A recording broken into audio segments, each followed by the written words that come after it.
Buddy, welcome back to Week 12 Managers Review Podcast. Crazy stuff this week. PCA is totally back. Harper hit for the cycle. Schwarber had a 3 home run game. And is Kyle Bradish back? Also, we're going to do some rules discussion. Owen and I's close matchup. Seems like I came away with the win. Did I deserve it? We're going to talk about some scoring rules as well. But first up, in the big lead here, is there were some crazy trades that went down this week. Some big names were shuffled around, mainly some pitchers. And I'm going to do some evaluation here to give my opinion. Who won? What do I think? Um, and include some team context stuff in there. So we're going to go ahead and just jump right into that. So the first one that happened, Ryan traded for Zach Wheeler in a big package he gave to Will and Kyle, which included Will Warren, Colt Emerson, Jordan Walker, Brandon Lau. Uh, all players who I think are going to be useful down the stretch, some more than others, but Ryan got back Ryan Reynolds, Zach Wheeler, and Gregory Soto. So I did some rough estimation here. I put each player's point per game, what I think it's going to be down the stretch, and then I just added it all up. It's not the best way to do that, but I needed to do something to sort of ground the discussion. So I estimated like Will Warren might get somewhere in the range of 11 to 13 points per game the rest of the way, barring injuries. This is assuming that every player plays down the stretch 100%, doesn't get injured, doesn't get sent down, stuff like that. Um, and then Colt Emerson, I think he's probably going to be like the most likely outcome is like a 2.3 point per game player, some utility, probably like borderline rosterable. But he has upside as a top prospect. Now his Savant page doesn't look amazing. I'm not very big on him, but I understand that there are people who like him and he's got some skills. So Jordan Walker, I said 2.9. Is he going to be as good as he was in the first half? That's certainly possible. But he's a guy who has had a long track record of not being particularly great, even though he was a high prospect. So good on Ryan for getting rid of him. But yeah, I mean, he could have traded a league winner. So Brandon Lau, I think this guy's great. He's really consistent, power hitter at second base. He's averaged 3 points a game every time he's played. I'll put 2.7, and that's a little bit baking in a little bit of injury risk in there. So that comes out to 18.9 points per game for the total package. And the reason that this metric is not really great at evaluating trades is that you're really hedging what pitchers are going to get, and pitchers matter a lot more than the hitters when you do this. It's not taking into account that hitters play every day and that they're really more valuable. So, I mean, Will and Kyle got back a pretty good package for what they gave up. Did they win? I'm not 100% sure. Brian Reynolds, 2.5 points per game is roughly what I think he's going to get down the stretch. He's excelled this year. His amount page looks great. That's a great buy from Ryan. But he's really a floor guy more than he is a ceiling dude. I would be surprised if he does what he's done for the first half through down the stretch.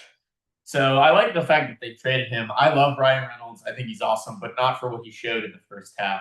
He's more of a guy I like to look at on draft day because he has such a good floor and he's pretty cheap. Now, the big name, Zach Wheeler, got dealt. I mean, he looks like he's him. I put 17 and a half points per game. He could easily be a 20 point per game guy, contending not for a Cy Young because he's missed so much time, but as a top 5 pitcher in the league for sure.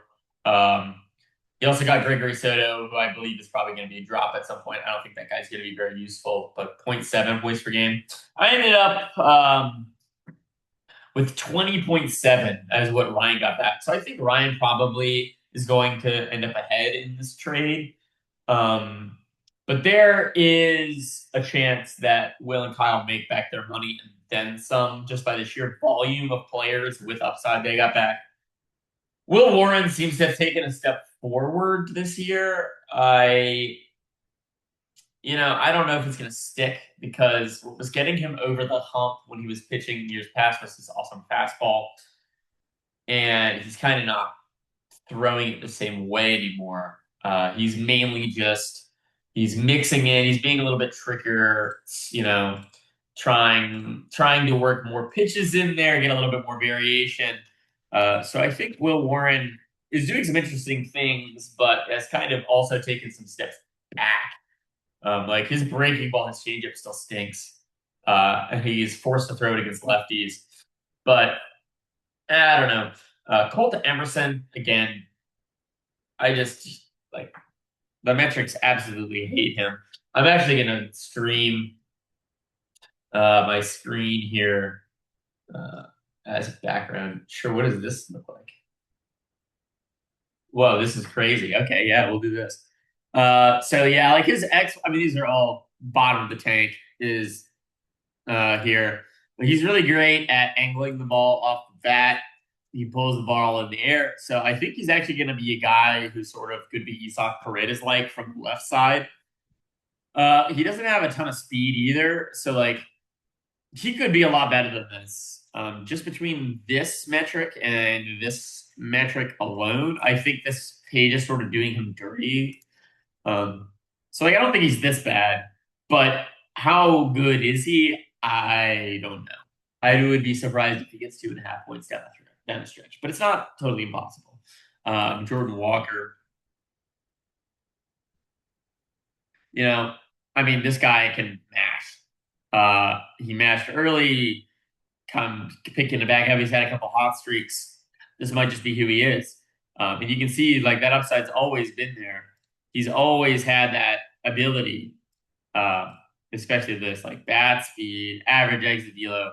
You know, this guy just mashes. He just getting killed by strikeouts. He's still, you know, getting this to 25% is really huge. He could be really, really, really, really good down the stretch. You know, he could be 40 homer dude, I think. So good pickup from them. Is he the guy like out of the guys who have had this level of production down the season? He's probably the guy I want the least. But just having one of those guys is great. Maybe BJ, I'd like a little bit less than him. And then Lau, I mean, I don't even know if I want to show Lau's page just because, like, I think he's one of the surest things there is as long as he doesn't get injured. Um, he's really sort of dropped off lately, but you know, he's a guy with a high strikeout rate, high whiff rate. He's going to streak. That's just who he is. By the end of the season, he's going to have 30 homers, and nobody's going to bat an eye as long as he doesn't get injured. See, like 30 homer, you know, he missed. You know, he's never had more than 500 plate appearances, really, probably ever. Um, so he's a bit injured. Yeah, never. 600 is the most, and he hit 39 home runs. Like if he stays healthy, he might even be a 40 homer guy. He's got tons of power. Love him. Um, not concerned about this recent cold stretch. He'll bounce back. And now I was looking at Brian Reynolds' page and just, I mean, wow. Holy cow. This is a dude who's just locked in right now. Now, like I had him last year and he was sort of not as good. He just was really unlucky. He didn't quite put it all together, and by the time like he started turning it on in the second half, he was off my team. Not great. But this is a dude like he's more than he's been throughout his whole career, and he's a dude who is older, 31. Seems like a step forward, especially this walk rate. Where did this eye come from with Brian Reynolds? I mean, my gosh, just awesome. Zach Wheeler, he's who he always is. Awesome dude. Look at that. Bam. Just great. Just great stuff. Now I think what tips this over the edge in Ryan's favor is getting Brian Reynolds. Um, I knew he was doing well this year. I did not realize he was doing this well and that his metrics looked this good. Gregory Soto, he's a throw-in. He looks good. Any reliever who's performing at this point in the season will look like this. For the Pirates, they're not the best team, not the worst. He's sort of the closer.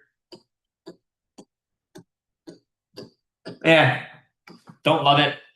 Maybe he'll be useful, but I definitely think Ryan won this trade. Um, I think yeah, let me put this in percentages because that's what we have to think about in fantasy baseball. Like I think there's probably a 70% chance Ryan comes out on top and a 30% chance that Will does for this trade. Um, the chance that one side gets shafted, if any of them does, is Will's probably because they've got Brandon Lau, who I consider sort of injury prone. I love him because I don't care about that, but he has been injured. He's never had 700 plate appearances.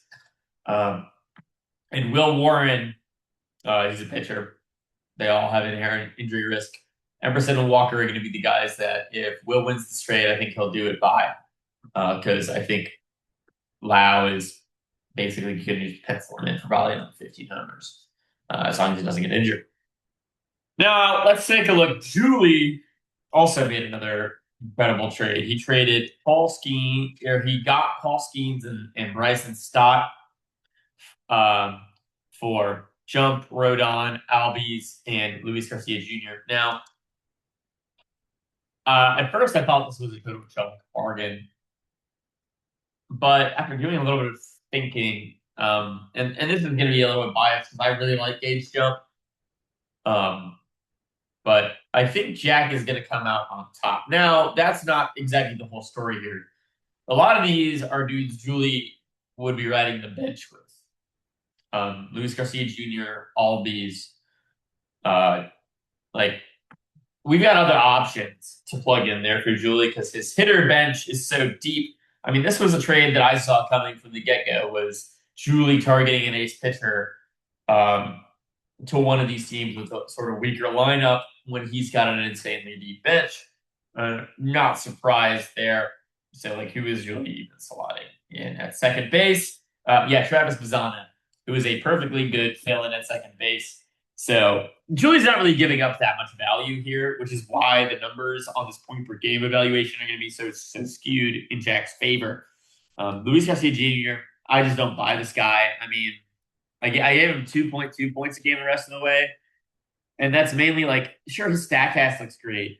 This dude has fooled people for years. I mean, you go back to all the way back to like 2022, 2023. Like, this is not bad. He didn't play very many games, but 2024, like, he had a really good season. Batted 282, 762 OPS. That's a very useful player, especially at second base. But 2025, his shit looked the same, and he stunk. Now, was this a BABIP thing? Not really. His BABIP was basically the same both years. So what's going on? Who knows? It's probably this chase rate that is killing him, and he never walks, so he's insanely streaky. I don't know. I don't like him, but maybe he'll be useful. I'm not going to count on it. Gage Jump, high upside, young starting pitcher. Number 3 prospect for the Athletics. I mean, like he pitches in Sacramento, but when your shit looks like this, I'm going to start you there every game. So I think Julie is actually taking a bit of a risk here by selling Gage Jump in a way that, you know, a lot of people weren't giving him credit for. I think, you know, he plays in Sacramento, he's probably going to get blown up, but especially on the road, and like the AL West is bad. Like the guys he's going to be pitching against are not good teams. They are bad or very streaky. Like the Angels, the Astros. You know, you're always going to have chances against those teams. And like the Astros with some injuries, they're not looking nearly as deadly as they were to start the season. So like I love this. I love this for Jack. Not that he would hit quick lineup anyways, Jack, please. I love you. Please participate more. Carlos Rodon, another guy who I think has lots of upside. Um, always had control issues coming off of injury. Don't love that combination. But right, like when you're coming off a big surgery or something, it usually takes starting pitchers a minute to sort of get right. And the last thing that's going to come back is that control. You know, look at this 9% for the walk rate. He's never been great at limiting walks. Even in years that he's been really good, like 2023 or what was it? Oh, 2025. How many games did he play? Yeah, like this. He's never been great at limiting walks. 28th percentile, 9. 0.3 walks per nine. I mean, yeah, never great. Never great, but and I think it's going to be worse this year. So I wouldn't count on Rodon being more than like a top 15 starting pitcher. If he's that, the trade is still going to be a win for Jack. I think this trade is probably going to work out even overall. Jack's going to get a bigger upgrade. He's going to make up more points because Julie is giving away excess value to to top up his the top of his rotation. So Skeens could be getting 250 points down the stretch. That would be amazing. But like Jack has the chance to get like 400 points here. Because I don't think Stott's going to be all that useful. So like I think this is probably a win-win for both players. It's 31.65 points per game for Jack, 21 for Julie. Counting in that Julie's giving up excess value outside of his lineup, I think this pretty much evens out. Um, as far as what each player is looking to get out of this trade, I mean, Albies, I don't really love Ozzy Albies. His profile is one that is just weird and freaky, and he's got to pull the ball in the air, and he always does that. And like you hope that he's hitting from the right side. Like his season's gonna look like this. It's probably gonna go down. It's probably gonna go up again. It's just he's fine. He's perfectly fine. Probably a 2.7 point per game player. I don't know. I give this trade 50-50 probably as far as percentiles as who I think is going to win. Maybe like 55-45 in Jack's favor just because of the injury risk for Paul Skeens.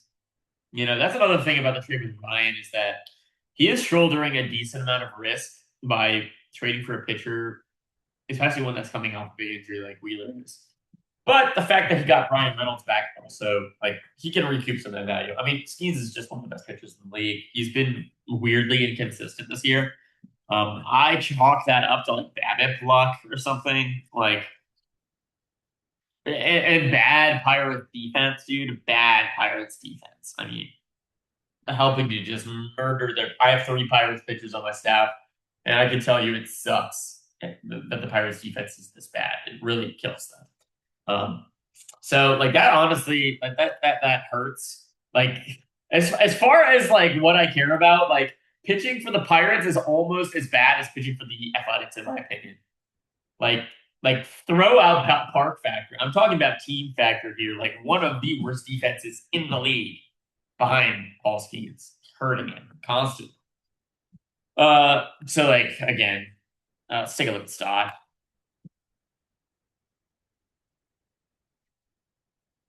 He looks fine.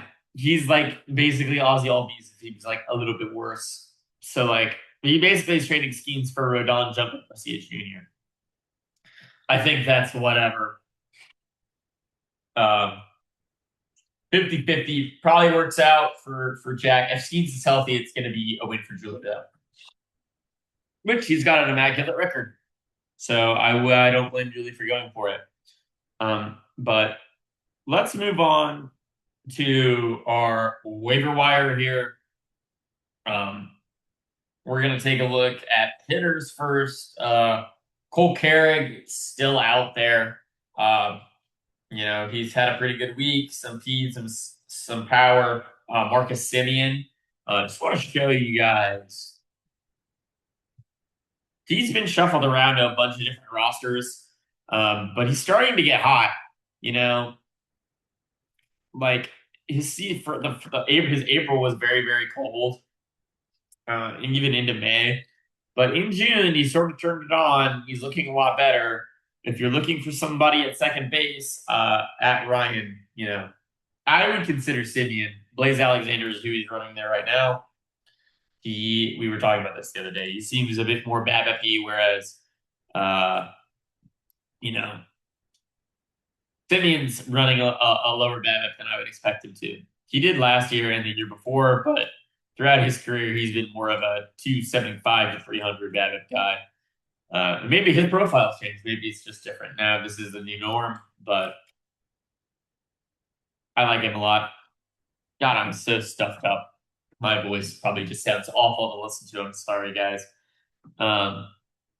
Torque, he's out there. Watch for him to get hot. Willie Castro, surprisingly, if you're looking for a super util player, um, like I think Willie Castro is a dude. Um, like this is not impressive, but he's got a good sprint speed. He's going to be a Babbitt merchant, and he plays in chorus, so he might hit a home run or two. Um, if you're really desperate at a position or just really want to shave down the amount of hitters you're rostering, I think this is the guy you just throw in there. Same with Caballero. I think he's probably pretty similar. Maybe he's not going to get as many Mickey home runs. Boom, turned it on. What did I say? Um, he's been really good as of recent. I mean, maybe a little bit recently he's sort of fallen off, but his plate approach, like, dude, he's going to be useful in our league. I don't care what the rest of your page looks like. If this is what the bottom half of your Savant page looks like, you're probably going to be a pretty good floor player in our league. Spencer Horwitz is a dude whose profile looks a lot like this. Um, Royce Lewis, sort of maybe doing things. He had another homer on Friday. Don't love him, but yeah, if you're, I mean, it's a lot of the same dudes who are still sitting here. Jake Berger continues to mash another home run this weekend. I'm the dude who would pick him up if needed, but let's see any young guys that I'm sort of looking at here. Not particularly. I don't have. There's not a lot of rookie call ups right now. Not a lot of dudes who are doing much. I mean, Josh Baez, if you're looking to stash someone, Joshua Baez. This is Joshua Baez. He's a Cubs prospect, or Cardinals prospect, who's just sort of, yeah, he had 4 home runs 5 days ago in AAA. This guy's everything. He's got a 976 OPS, 12 long balls in his last 18 games. That was 5 days ago. I mean, the dude is mashing. So if he gets called up, that could be big. Everson Pereira, prospect for the White Sox, he's hurt now. So he's sort of done. Um, who else? There was another guy I wanted to talk about. I'll show you guys Joshua Baez's prospects month. Probably looks nuts.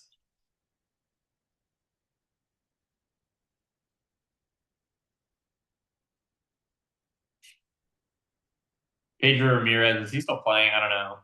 Ewing was on. Most of these guys have got the call. I mean, Charlie Condon, keep an eye on him. Kalen Culpepper, he's a shortstop. Keep an eye on him. Merlin Valdez, I mean, he was a masher in the minors, sort of not doing quite as much. Christian Moore got called up. Oof. He's not looking really great at all. And then you go James Tibbs is another stash. He's sort of being blocked by the entire Dodgers lineup, but he is really killing it. Uh, yeah, keep an eye on Dylan Cruz too. He's back in the majors. He's done a few things. Cooper Pratt, there we go. That's one I wanted to talk about with Milwaukee shortstop. This guy is more of a speed first dude. With average, he doesn't pull the ball in the air. He swings at everything. Um, uh, hard hit rate, not great. His exit velocity is not impressive. So he's not going to be a difference maker when it comes to power. But these two bars here, if this can continue in the majors, he's going to be useful, especially in our league. And with his excess speed, he could have PCA like upside, maybe with a little bit less power than PCA has. Definitely a guy to watch. Plays for the Brewers. Sort of like the rookie lookie. I don't have a bunch of other guys that I really, really like. Zach Geloff has really turned it on. I mean, I was going to talk about him in Brooks' segment, but I think it's time that we sort of talk about the rules changes here. I guess I'll talk first. First, I'll look at the pitching waiver wire. River Ryan is back on the waiver wire. Ryan dropped him. He's good. Like all of these dudes have already been called up. Mick Abel had a setback. I believe he's on somebody's roster. But like either these guys are in the majors or they're not having very great seasons.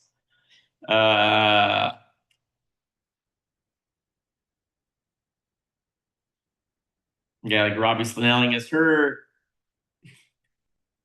Like none of these guys are particularly interesting to me. Franco Alaman, I mean, maybe if there's if like the Guardians have a hurt rotation, this guy could come up. I mean, where is he even playing? What level is he playing in at AAA? So like he could come up, and he's a dude that I'd be interested in. I probably want a couple starts to go by first. Plus, they're playing, it's the Guardians. They're playing a pretty weak division. Unfortunately, he can't pitch against himself, his own team, because that would be great. Blake Tidwell, this is another dude I think could be decent. Probably a good stash in AAA. A little bit less impressive, but still good, especially in San Francisco. I like him a lot. As far as dudes that are just out on our waiver wire, like Edward Cabrera is probably pretty useful. I mean, Merrill Kelly, he's been really rough. I wouldn't touch him. Zach Gallen, Ian Seymour, maybe. Um, Garrett Whitlock is interesting because he might come in if the Red Sox decide to trade or all this Chapman at the deadline. He becomes their closer probably, and he's been pretty good down the stretch. So Saccone is back out there, and he starts against the Mariners on Saturday. He could be a good. He's a guy that I would be willing to stream against the Mariners, especially at T-Mobile. They'll probably lose that game, but worth streaming. By the way, if you see, like, if you're just looking for guys to stream, look for Cleveland. I mean, Cleveland right now might actually be the worst team I have seen fielded offensively in a very long time. Like obviously the 2024 Chicago White Sox are there, but this team is really, really, really bad. Like that's why like I ran Kaiwei Tang against them, and he got 19 points. Like they are terrible. Please, if you see a pitcher who's on the waiver wire and he's pitching against Cleveland, and you need to start, pick him up. I don't care what his name is. Literally, do not care what his name is. So like Anthony K, I picked him up. Stream him. That's really what's the most important thing for any of these pitchers. Like they're only as good as their next matchup. All of these guys are. So matchups are more important than the actual pitcher because there's no upside left. There is no freaking upside left. It's like Kumar Rocker at Toronto. That's risky. Don't know if I do that. That's like on Thursday. Cabrera against the Mets. Sure. Run it. The Mets stink. Lindor might be back for that game. Same with Javier Assad. Like, terrible pitcher. Mets suck. Like, you could get blown up. I guess go for it. It's going to get Seattle or against Seattle. Ugh. That's a little bit less appealing. I thought he was at Seattle. I guess not. He's not at Seattle. I take back what I said. Oh well. But yeah, like most of those guys, I just would not touch. Just yeah, no. Trevor McDonald against Atlanta if you want to take a risk.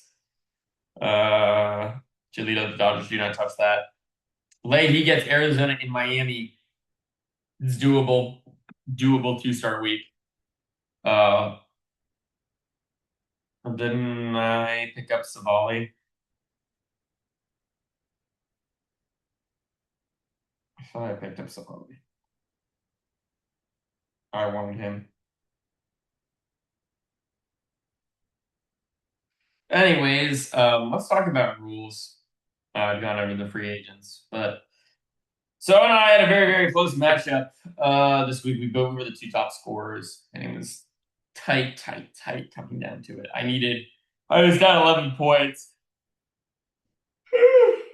10, somewhere around there, going into the last game of the night, and I had three hitters in Devin Williams still have to play. I had Soto, Bichette, and Schwarber, and that's 3 point per game players.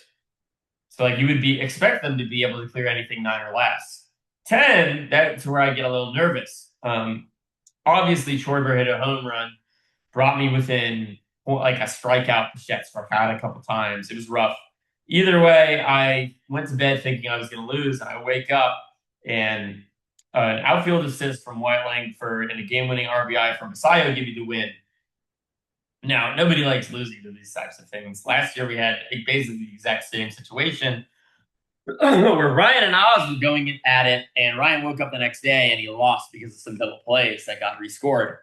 Now, my reasoning for when I included double plays was that I wanted to try to evaluate defense from a fantasy perspective a little bit more. Um, but the fact of the matter is that it's just too random for those guys, and you're just buffing second baseman and shortstops at that point and first baseman, which they don't really need the help. It's much more interesting to look at it from an offensive side, and that's a standard play. You know, there are some double plays that are amazing, and that like if I could give points for them, I would. And that goes for all defensive plays. But like for just your normal double play, is that really worth a point? Probably not. Is it even worth 0.25 points? Probably not. They're just doing their job. Outfield assists. I think if you threw a guy out from the outfield, you should just get points for that.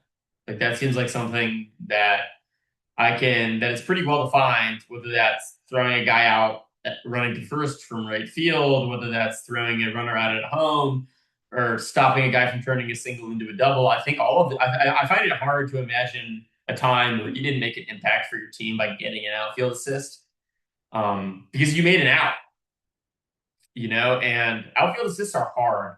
You don't expect, like, unless a base runner really messes up, you don't really expect an outfielder, like, you see a guy catch something, a base runner's making a move.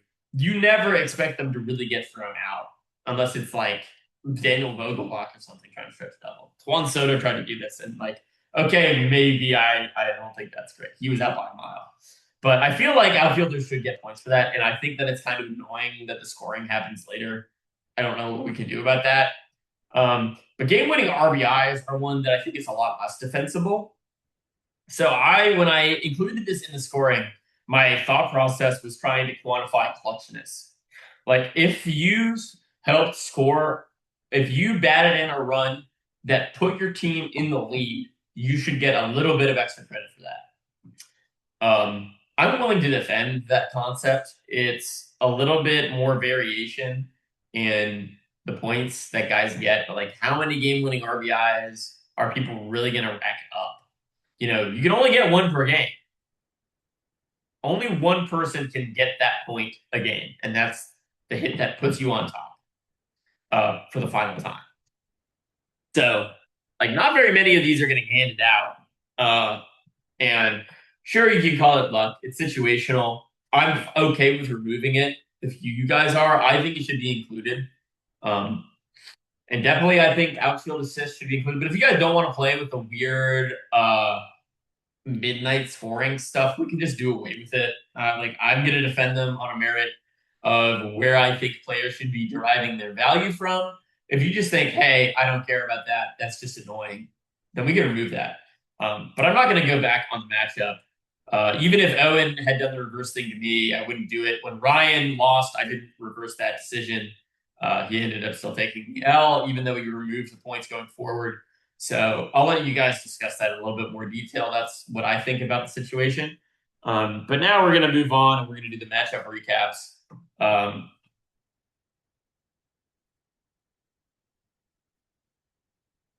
Dan, Kylie Tang's playing against the Dodgers. Should I stream Savali? He's got the Giants and someone else good. Ah, yeah, sure. But I don't trust Tang nearly as much against the Detroit Tigers as I do against Cleveland. Cleveland is just that bad. But yeah, let's take a look at the matchups here. So, ba-da-ba. ESPN.com/fantasy. I'm gonna try showing you guys um the matchups here, and we'll see how that goes. Because usually I just pull it up on my phone and go through it that way. But this could be a little bit more interesting. Fantasy. So, uh, league home.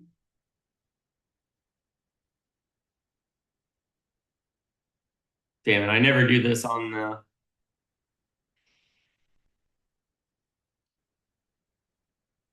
I never do this on like the few full scoreboard. Yes, here we go. Okay, matchup 12.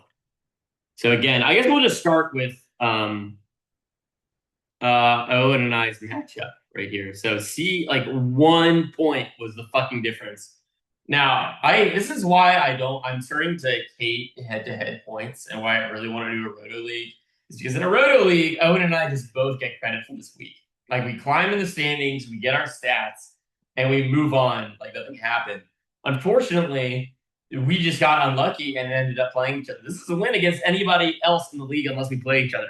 And that is just horribly frustrating for both of us. I went to bed thinking I was on the other side of this matchup. It's not fun to wake up and lose. I know what Owen is feeling right now because I felt it yesterday. It sucks. So we're like, my heroes were Schwarber, Cags, and Langford. I mean, these guys came in.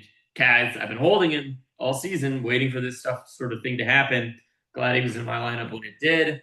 Machado turning it around a little bit with 20 points. Tatis, hey, he sat a game or two this week. Freaking weird. Antonashi, man, great waiver wire pickup. Sal Stewart did me a little bit of work before he went and worked for Brooks. But yeah, and then on my pitching side, Wilbur Urania had a 2-star week with some pretty good matchups. So I was happy to see him doing well. Ashcraft had a good start. Kaiwei Tang, lucky stream for me. Maybe not against Cleveland. They're so bad. Like any pitcher is going to get 15 points against Cleveland. Like probably.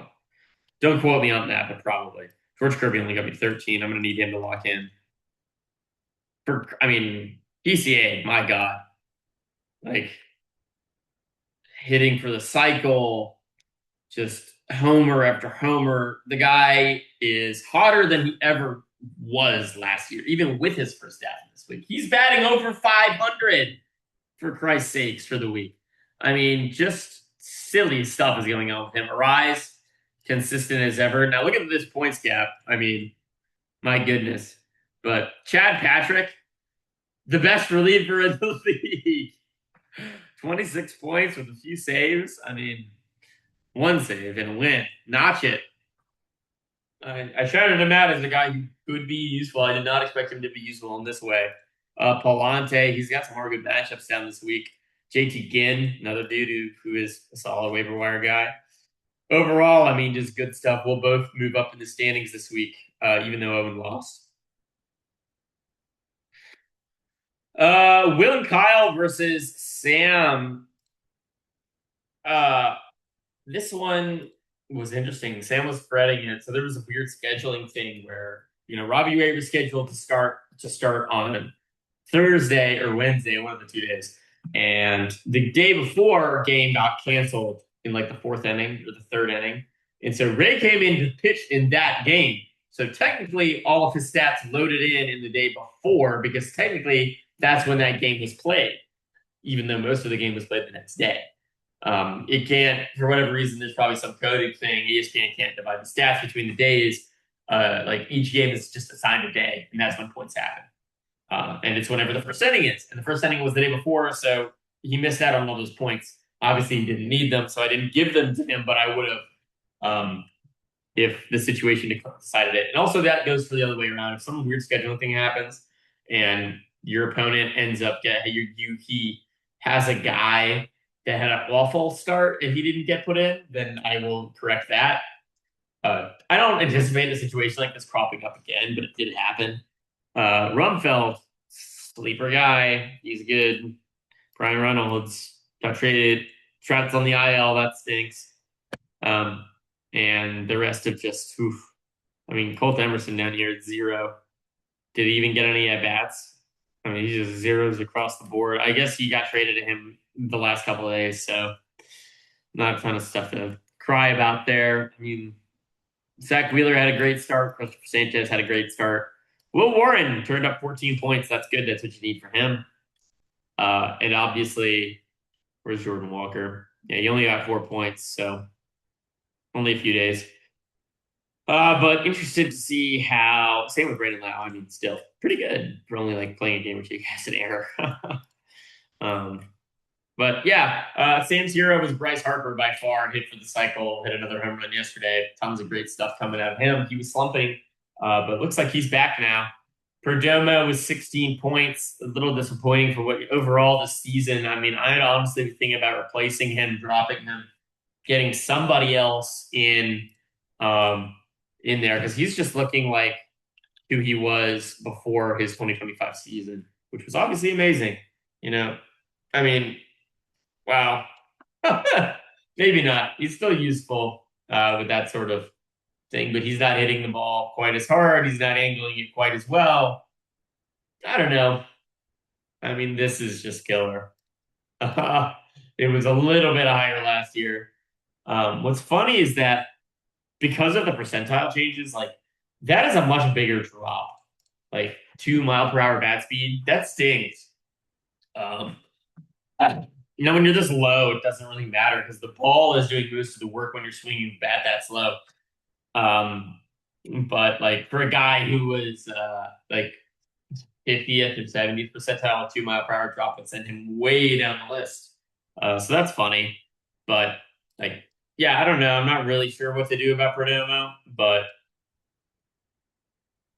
interesting. I guess just keep him because his plate for his suit is so good. Look at this. What is going on? Louis Varland topping the pitching ranks for Sam. Continues to be the best breakout closer in the league. 3 saves, 8 Ks, no walks. Brian Rue had an amazing start. Peter Lambert. Don't know what how many pitches in the AL West. There's a lot of bad teams there. Parker Messick, great start. I miss him. Majinski did good in relief. Bybee, fine. I don't know. The rest of these guys are like, whatever. Your Andres Gomez is a good pickup as like a waiver wire reliever, closing for the Twins now. That's prescient for Sam. Overall, Sam won. He did good. Will and Kyle had a little bit of work to do. Hopefully, that package they got from Ryan can make up the difference. This was a close matchup until the last couple days. Connor sort of started to pull away, but Brooks versus Kyle, top performers. Chase Burns, Jeremy Pena, Munoz turning it around. Like I said, don't drop him. He's good. Uh, uh, Brooks Lee. I mean, Kyle Freeland, Zach Geloff. Who are these guys, man? What are they out? What are they doing getting 25 points? I mean, this is just so silly. But yeah, on the downs, Ernie Clement really stunk when he was put in the lineup. Braden Montgomery had a really rough week. You can probably drop him, even with the upside. Jackson Holliday's day to day. Jesus, what happened to him, man? Groin. Ugh, that stinks. Hopefully, that's not too bad. Chase Burns, whoo, guy I loved, but that I was afraid of. There were some circumstantial things that didn't draft him. He's looking really great. Connolly early as well, 6 innings, one earned run, great start. Garrett Cole, all dudes looking pretty good. Landon Roop, I think he's a sleeper. Maybe don't start him against Atlanta, but against Miami, probably good. Shane O'Mac, bad start. Iglesias didn't really get much use. But like, what is going on in Brooks's lineup? Okay, Sal Stewart, half a week, 12.25 points. He's getting hot again. That's encouraging to see. Most of these, I think, like Bregman is so bad. Bregman Duran down week. I mean, the guys, Matt Chapman on the week is 0.75. Wow, nuts, just terrible. Kyle Freeland had a good start. Oh my god, excuse me. Oh. Brandon Young continues to have amazing outings, just continue to ride the wave, but now he's going to give it back at some point. Maybe just play his matchups more carefully than you would a pitcher who normally does this. Trevor McGill, he's the Brewers closer. He's getting points. Andrew Abbott, weird, funky guy. He'll do well. Yamamoto's an ace, sort of a down week. And then Sheehan. Dave Roberts had a statement. That's I forget how exactly he worded it, but it was he's not where we'd like him to be at right now, something along those lines. I'd be legitimately concerned that he might get bumped. River Ryan's right there waiting in the minor leagues, and if Evan Sheehan, like it seems like it's a do or die start against the Padres, and the Padres stink, so I'm still putting him in there. But I'd be seriously concerned about him if if he was on my roster. And like just a couple of weeks ago, I was trying to trade for him because I thought he was going to turn it around, and has not continued. And now with these comments from Roberts, things are looking a lot more sus. So not sure what to do about that. But Matthew took home a week against Gray. Gray, buddy, I might send you a text here. That quick lineup button could save your life. But like all the pitchers, he's got an amazing pitching staff. All the pitchers that were in your lineup, they did fine.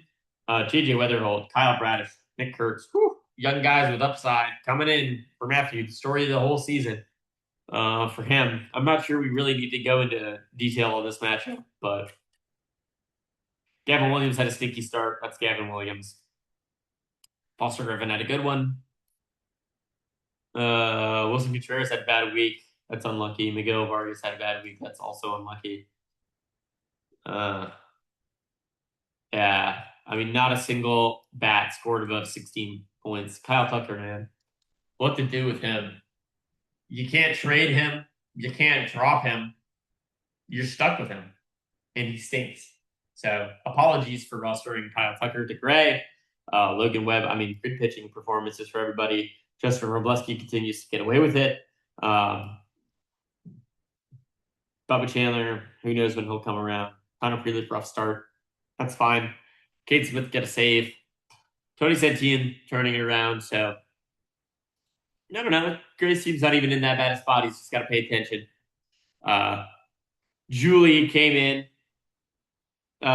Gage Jump, Bazana, Schlittler. All young guys with upside again. Dingler, Rasmussen, McGonigal for Ryan. The Dingster. I mean, take a look at this savant. You want to see something special. How do you fucking spell his name? Oh my god, it's like that. Okay. If any player savant looked like this, he'd have to be rostered. Nonetheless, a catcher. I mean, we were just sleeping on him. Look at this. That's not as impressive, but it's good. So he was getting slept on mega. He's going to be a dude going forward that's going to matter at the catcher position if he continues to do this. Yeah, just keep an eye on Dylan Dingler. He looks awesome. Probably some strikeout problems, a little bit of sneakiness, but he's great. Lozana, another guy who is outperforming his metrics because of his speed. Good guy for the Guardians. The only threat in that lineup is literally him. That's it. And then maybe Kyle Manzardo will hit a home run every once in a while. England, we're going to go bench. Another guy who just should have stuck with him longer myself. Didn't feel like trusting him. Didn't quite believe, but he's turning it around. His savant also looks amazing. Ronda, I mean, all these guys are good. Torres back on the IL. You hate to see that. Mark, bit of a down week for Mark. And Caminera. So Ryan just yeah. I mean, this is the reason Ryan lost right here, probably. Is he got extra production out of his dudes he doesn't expect to, but his big guys didn't really come through. That's a shame. His pitching staff did perfectly fine. He got Hunter Brown back. He did really well. He got Zach Wheeler. He did well. All encouraging things for Ryan. I don't think I can move him down in the standings. I don't think I can move him up. He's going to be right where he is, right where he was. I think this is just a variation. Another I'd be more mad at this than what happened with Owen and I. Like more just head to head. I don't know. I can't. I hope I can scratch together some guys for the Roto League next year. But Julie, good stuff out of him. Good production. Stowers, is he turning around? I have not looked at his page in a minute.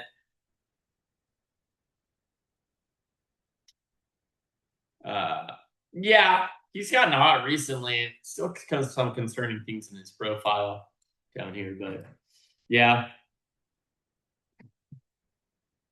Chandler Simpson, ooh, bye bye bye. And just Tatsuya Yamai, turning it around there, looking pretty good. Paul Skeens had a great start. Mason Miller not going to get saves from Padres if they can't win games. But as far as anything actionable on either of these rosters, I don't think so. Good job, guys. And then finally, we've got Oz versus Jack. This is the matchup I feel like I need to talk the least about. This is obviously the one of these things is not like the other. Josh Bell, I mean, he's a streaky player. He typically doesn't do well like that. Like, what are we supposed to do? What am I supposed to read into the Simon page, man? Just a guy who does everything perfectly mid every season. And sometimes he gets hot longer than others. I guess just keep rostering him. I can't even blame Oz. I've been telling him to drop him, but maybe not. So not sure what to make of Josh Bell, but Corbin Carroll and Nolan McClain, they're both good. Ozzy Albies, Eduardo Rodriguez, that's hilarious. Trace Albies, he immediately gets 19 points for Jack. But it was not quite enough to overcome. And I think I'm going to refrain from talking about Jack's team. There's plenty of stuff he could do. I need to get him on here so we can fix his team. We'll try to do that at the All-Star break, maybe. But hey, guys, that's going to do it for this week's episode. Enjoy it. Good luck to all those who won. Get back to me about the scoring questions. I would love to hear about that. I've said my piece on it, but I want to hear what you guys have to say. So give me a message about that. Enjoy the week and keep fighting. Bye-bye, everyone.